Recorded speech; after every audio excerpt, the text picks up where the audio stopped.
Seorang muslim itu kalau ditanya, apa yang saudara kehendaki dari kehidupan ini? Seorang muslim ini kalau ditanya, tidak akan menjawab bahwa kami menginginkan bahwa pertumbuhan ekonomi 5,10% atau 5,9% atau 5,6%. Kami menghendaki bahwa sekian tahun ke depan seluruh bangsa Indonesia terbebas dari kemiskinan. Itu omong kosong. Belum pernah sejarah manusia, ya, itu seluruh manusia terbebas dari kemiskinan, belum pernah ada. Maka ada syariat zakat, ada syariat sedekah. Ya.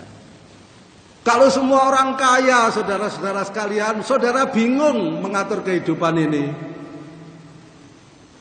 Allah menjadikan ada yang miskin supaya kita bisa hidup dengan baik. Yang miskin kemudian mengambil, ya, pekerjaan, ya, dari yang kaya mengambil jasa yang miskin. Coba kalau sama-sama kaya, tidak ada tukang batu, tidak ada yang mencangkul sawah kita. Memang itu dibuat, tidak ada tukang ojek, tidak ada tukang grab. Memang Allah membuat seperti itu. Tidak ada, belum pernah ada. Sepanjang sejarah hidup manusia dari Adam sampai hari ini, belum pernah manusia seluruhnya terbebas dari kemiskinan. Itu omong kosong, ya kan? Saudara ditipu seperti seekor sapi yang dikasih rumput, tetapi diikatkan pada satu kayu yang diikat ke lehernya. Setiap sapi itu jalan mau ngambil rumput, jalan juga rumputnya ke depan. Iya. Tidak pernah ada. Nanti dikoreksi setiap sekian bulan karena ada ini ada itu, tidak tercapai target itu. Khayalan. Maka seorang muslim ditanya, apa sih maunya orang Islam? Seorang muslim itu maunya apa dari hidup ini? Sederhana.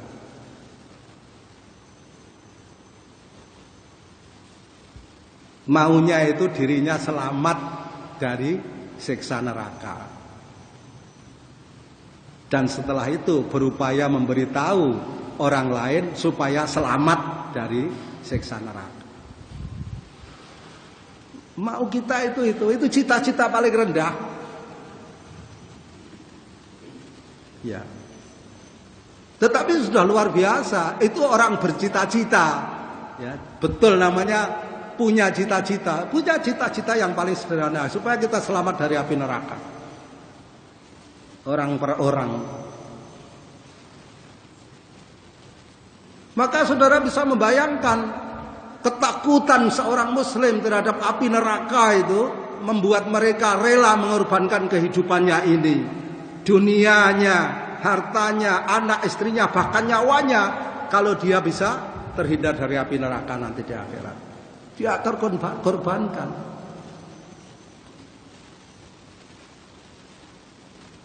Iya. Setelah itu dia akan berusaha bagaimana menasihati orang lain supaya terhindar dari api neraka. Sudah cita-citanya itu. Ya. Umar bin Khattab radhiyallahu anhu itu tidak pernah punya cita-cita bagaimana memakmurkan Mesir, itu tidak jadi makmur juga. Ya. Umar bin Abdul Aziz, ya, rahimahullah, juga tidak pernah punya cita-cita memakmurkan kerajaan Bani Umayyah, kekhalifahannya. Cita-citanya satu, bagaimana aku terhindar dari api neraka dan orang-orang yang di sekitarku terhindar dari api neraka. Itu ma'aradal muslim, apa yang diinginkan oleh seorang muslim. Hanya itu saudara-saudara. Cita-cita selain itu cita-cita minimal loh. Yang lebih dari itu apa? Rabbana atina fid dunya hasanah wa fil akhirati hasanah wa qina adzabannar. Lengkapnya. Hidup di dunia baik. Hidup di dunia yang baik itu seperti apa? Hidup di dunia yang baik itu hidup di bawah lindungan hukum Allah Subhanahu wa taala. Tidak ada yang lain.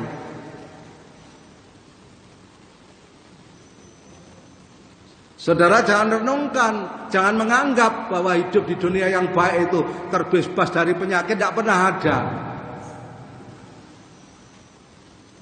Tidak ada pandemi atau taun, tidak pernah ada. Kalaupun harus terbebas dari taun itu saudara-saudara, itu mestinya pada zaman kekhalifahan Umar bin Khattab radhiyallahu an terbebas semuanya orang-orang yang ingin ya, diridhai oleh Allah Subhanahu wa taala. Taun pada masa kekhalifahan Umar bin Khattab radhiyallahu an itu membunuh 25.000 orang Islam. Orang Islam saja itu 25.000, itu di Syam saja. Ya. Tidak 200 sekian negara katanya hari ini. Orang Islam saja di Syam, Madinah tidak kena.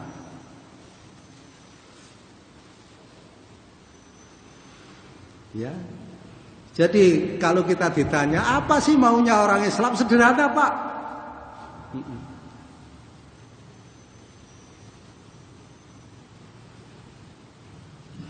Supaya kita terhindar dari api neraka dan berupaya supaya orang lain terhindar dari api neraka.